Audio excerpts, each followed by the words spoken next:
अस्सलाम वालेकुम। वालेकुम अस्सलाम वरहमतुल्लाहि वबरकातुहू। कैसे हो हजरत? हजरत आपकी दुआ है। आपकी बात सुनने के बाद मुझे लगा थोड़ी बात करते हैं। नहीं, कोई बुरा मत लगाओ। ना बुरा नहीं नहीं नहीं नहीं नहीं नहीं नहीं, मैं बुरा नहीं लगाता हूँ। आप जो बात करते हैं पूरे तथ्यों पर बात करते हैं, मैं ये मानता हूँ। और बहुत सारे लोगों में ये चीजें पाई जाती है, ऐसा कुछ नहीं है कि आप ही सोच रहे हैं। मैं भी खुद इसका शिकार हूँ, लेकिन उसको मैंने अपनी जीवन में एक नया रास्ता बनाया ताकि इसके ऊपर मेरी जिंदगी ना बसर हो। नाउम्मीदी, जिसको नाउम्मीदी कहते हैं ना, नाउम्मीदी। मानो कि आज मुसलमानों में बहुत बड़ा तबका सोशल मीडिया में ये कहता है कि भाई मुसलमानों में एकता नहीं हो सकती है, बराबर? हाँ, बोलो बोलो। तो ये एक नाउम्मीदी की शक्ल है ना। और दूसरी बात ये है कि मेरी एक बात समझिए। मेरे साथ में मेरे एक दोस्त बैठा है, इलियास भाई से। हम दोनों साथ में ही बैठे थे ना, आपके मैसेज के ऊपर बातचीत हो रही थी। अच्छा, क्या बात हो रही थी? वो मेरी ऑफिस में हम दोनों अकेले ही बैठे, बारिश का मौसम है। अच्छा तो अच्छा, ऐसे कोई आता जाता है नहीं, मगर लाओ बैठे नहीं तो कहाँ जवाब देने का टाइम। अभी तक मैंने आपको कभी कोई जवाब नहीं दिया। नहीं दो, मैं तो कहता हूँ दो, ताकि हम सब एक दूसरे को समझ पाए। अब मेरे को 65 साल हो गए, बराबर। मैं भी कौम का बासिंदा हूँ और मैंने भी सारी जिंदगी कौम की खिदमत करी है। बिल्कुल बिल्कुल, सारी जिंदगी कौम की खिदमत, सैयद होने के नाते भी करी है, जिम्मेदार होने के नाते भी करी है, बराबर। और हर तरीके से करी, जितनी भी हो सकती थी उतनी, बराबर। लेकिन आखिरकार अंजाम क्या होता है कि ये जहाँ है वहीं पे रहते हैं। अब ये मैं विरासत, जो मैंने आपको एक अल्फाज में लिखा कि हमको सब विरासत में मिला है। बिल्कुल बिल्कुल, सारा हमको विरासत। अब विरासत में हमको इस्लाम में मिला है यार, तो हमको उसको नहीं समझ में आता हमारे। विरासत में तो इस्लाम में मिला है, तो विरासत थोड़ी मेहनत, तुमको मेहनत करके मिला है इस्लाम। बिल्कुल बिल्कुल, मुसलमान के घर पैदा हुए तुमको इस्लाम मिले, बहुत बड़ी बात है। बिल्कुल। क्या कोई किसी ने मुसलमान बनाए, उनको जाके देखो, वो बेचारे मस्जिद छोड़ते भी नहीं है। और तुम मुसलमान के घर मुसलमान हो गए तो तुम्हारे को इस्लाम की कुछ पड़ी नहीं है। उन्हीं लोगों के घरों से सारे मसले पैदा होते हैं। तो ये सारी जो कमियां हैं ना भाई अपने अंदर, क्या तो अपनी पाया के अंदर कमजोरियां हैं, बराबर। अपने भी मैं तबलीग के खिलाफ नहीं हूँ। तबलीग नहीं होती तो इस्लाम भी नहीं फैलता, आप ये भी समझ लीजिए। कभी एक अल्फाज ऐसा लगा आपको तबलीग का मैंने लिखा, तो मैं उसके भी खिलाफ नहीं। लेकिन ये सब जहाँ होना चाहिए वहाँ नहीं होता यार। बिल्कुल बिल्कुल, बात ये है। नहीं, आपने मैं माजिरत के साथ चाहता हूँ आपके साथ, आपसे एक सीनियर है और बहुत सारे अनुभव है आपके पास, और अल्हम्दुलिल्लाह आप वक़्फ़ के अंदर भी एक्टिव है, वक़्फ़ बोर्ड के अंदर। हाँ, मैं एक्टिव हूँ अल्हम्दुलिल्लाह। हाँ, तो मेरे पास नंबर है, इसके लिए मैं बोल रहा हूँ। अगर आप ये परमिशन दे मुझे कि इस बात को मैं लोगों तक पहुँचाऊँ, आपका दर्द जो है आप जो बोल रहे हैं, तो क्या मैं इसको पहुँचा सकता हूँ? हाँ, बिल्कुल पहुँचा सकते हो। अब आगे एक बात मैं आपसे पूछना चाहता हूँ। मैं आपने जो तबलीग का उल्लेख किया, तो तबलीग तो लोग क्या जब बोलते हैं लिखते हैं तो ये समझते हैं कि जो तबलीग जमात का काम होता है उसी को तबलीग कहा जाता है। तबलीग मतलब लोगों को दावत देना होता है, बराबर। मैं इससे आगे चलता हूँ। एक हमारा स्लम एरिया है। क्या है? स्लम एरिया है। स्लम एरिया है जी जी, जहाँ बहुत कम नमाजी है। तो मैं ये कहता हूँ तुमको नमाज की दावत नहीं देनी। मैं ये कहता हूँ, सोचता हूँ मैं कि आपको नमाज की दावत नहीं देनी। आप इस्लाम के अखलाक की दावत तो दो इनको जाके। बिल्कुल बिल्कुल, व्यवस्था की। इस्लाम के अखलाक क्या कहते हैं, इनको पहले अखलाक तो सिखाओ, खुद ब खुद आ जाएंगे। बिल्कुल बिल्कुल, ये बात से मैं सहमत हूँ। लेकिन एक बात बीच में ये कह देता हूँ मैं आपको कि अगर आप ये कहते हैं कि भाई अखलाक की बात, तो हजरत अखलाक की बात को तो हमारे बहुत सारे लोग करते आए हैं। तो इसका जितनी भी बातें हुई, किताबें लिखी गई, तो उसका परसेंटेज कितना मिला हमको, कितना अखलाक की बातें करते? किताबों से कुछ नहीं होगा। मेरी बात तो स्लम एरिया के अंदर तुम चाहे कितनी भी किताबें बांटोगे, चलो बताओ मेरे को एक बात मेरे को समझाओ कि कितने लोग किताब पढ़ने वाले हैं? जो अपना पेट का, जहाँ शाम को सुबह तक का पेट की फिक्र करने वाला लोग होगा वो किताब पढ़ने लगेगा। ये गश्त का जो मामला है ना, गश्त करते अपने तबलीग करते हो, गश्त करते कि नहीं करते? गश्त करते ना, आप उनके बीच में जाओ और अच्छी बात उनको बताओ, इस्लाम का अच्छा है काम उनको बताओ, अखलाक इनको बताओ कि भाई इस्लाम क्या है। क्या नमाज़ पढ़ो, बराबर है, नमाज पढ़ना सबके लिए फर्ज है। कौन सा तुम्हारे तुम ये काम करते हो यार? नमाज पढ़े हो कि एहसान करते हो किसी के ऊपर? ये तो बहुत बड़ा अल्लाह के लिए फरीजा अदा करने की बात होती है। वो तो पड़ेगा, वो तो पड़ा ही जाएगा। करने के उनको लाने के लिए तुमको रास्ता बदलना पड़ेगा। नहीं, उसमें भी बहुत सारे इख्तिलाफ है, उसमें हम नहीं जाते हैं। लेकिन यहाँ जो परिस्थिति को लेकर बात हो रही है, तो कल भी हमने एक प्रोग्राम किया अल्हम्दुलिल्लाह, और बंदे नातिस की, मैं वैसे आपको ज्यादा मेरे बारे में जानकारी है, मैं जिस तरह का काम कर रहा हूँ उसके बेस पर अल्हम्दुलिल्लाह अल्लाह आपके काम में, अल्लाह का अपना। आपने एक बात लिखी, आपने एक बात लिखी मुझे वो मैसेज में कि ये काम सोचकर मुझे पसीना आ जाता है, तो उसको लेकर मुझे ये लगा कि नहीं, चल अब आपसे बात और सुनते हैं कि ऐसा क्यों है कि ये जो मैं जो मेहनत कर रहा हूँ, इतिहास की बातें जो हम कर रहे हैं, तो ये पसीना वाली बात क्यों है कि ये बहुत कठिन काम क्यों है?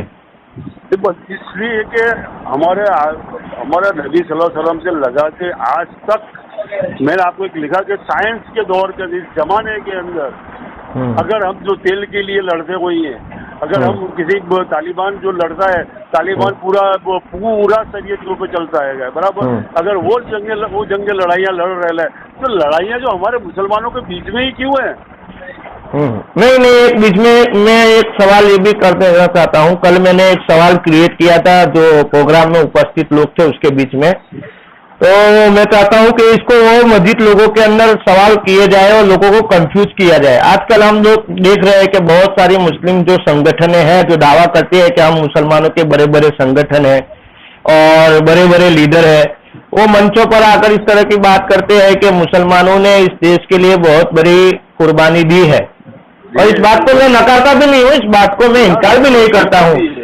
लेकिन मैंने इसको मैंने सवाल ये खड़ा किया सबके बीच में कि हम ये मानते हैं कि भारत देश की अंग्रेज हुकूमत से इस देश को आजाद कराने में सबसे बड़ी कुर्बानी अगर किसी ने दी है तो वो मुसलमानों ने। लेकिन आज सबसे दर्दनीय परिस्थिति किसकी है?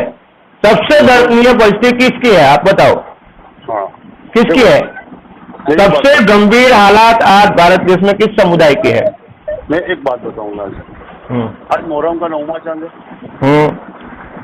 कल 10वां चांद होगा। मोहर्रम क्या है? करबला क्या है? वो लोगों को पता ही नहीं है, वो तो मैंने 2014 में इसके ऊपर स्टडी कर ली है। मैं यही कहना चाहता हूँ कि यार ये त्योहार नहीं है, ये त्योहार नहीं है, मुहर्रम कोई त्योहार नहीं है। वो तो इनकिलाब की एक पहल थी हजरत हुसैन रज़ियल्लाहु ताला अन्हु के बदलाव, वो उसके पीछे एक पूरी हिस्ट्री है। लेकिन आज मुसलमानों का 99% इसको जानता नहीं है, सबका जो है। तहरीक का दिन कहता हूँ मैं इसको।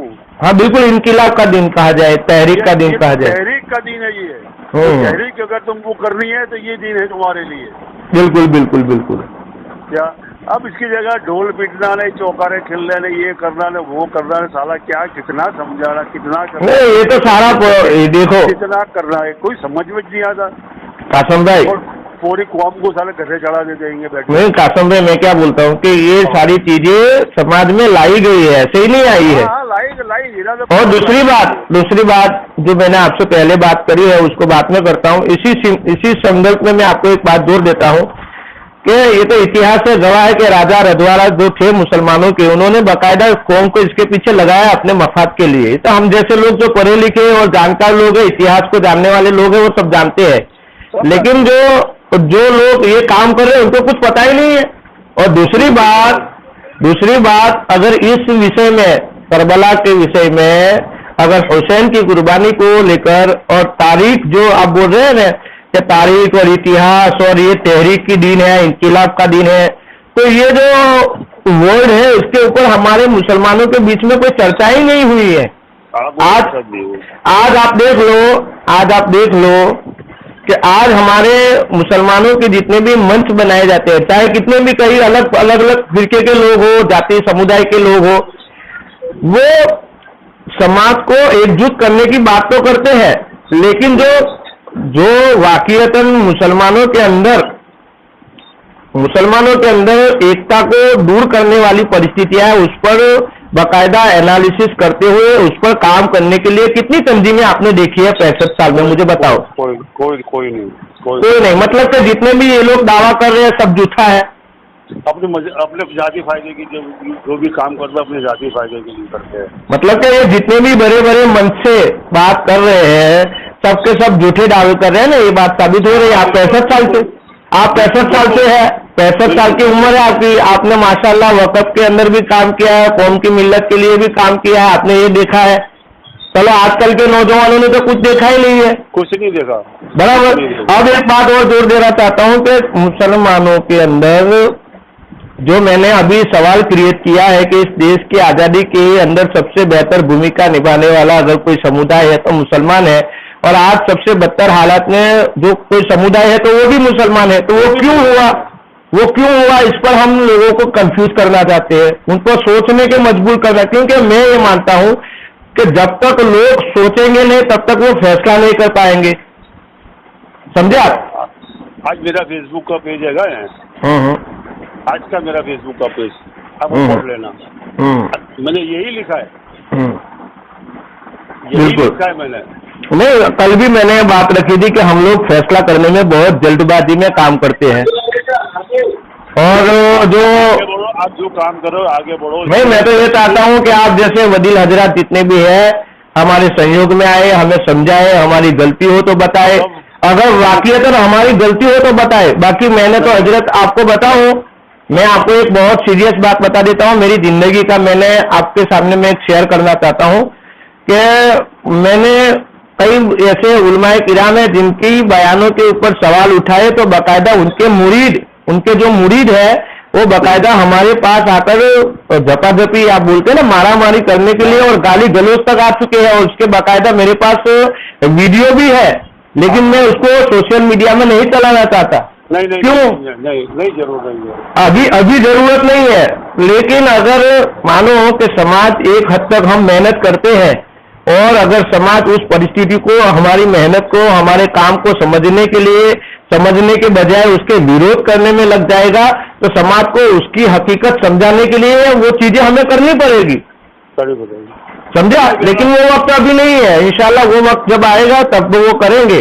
लेकिन अभी आपसे जो बात करने का मेरा जो विषय था, जो मेरी इच्छा थी कि आप जैसे सीनियर लोग 2-4 मिनट हमसे बात करें, और मैं एक नई शुरुआत इंशाल्लाह अब यूट्यूब पर करने जा रहा हूं ताकि मैं लोगों से बातचीत करूं, उनके भी ओपिनियन हो, उनके विचार हो, वो लोगों तक मैं पहुंचाऊं।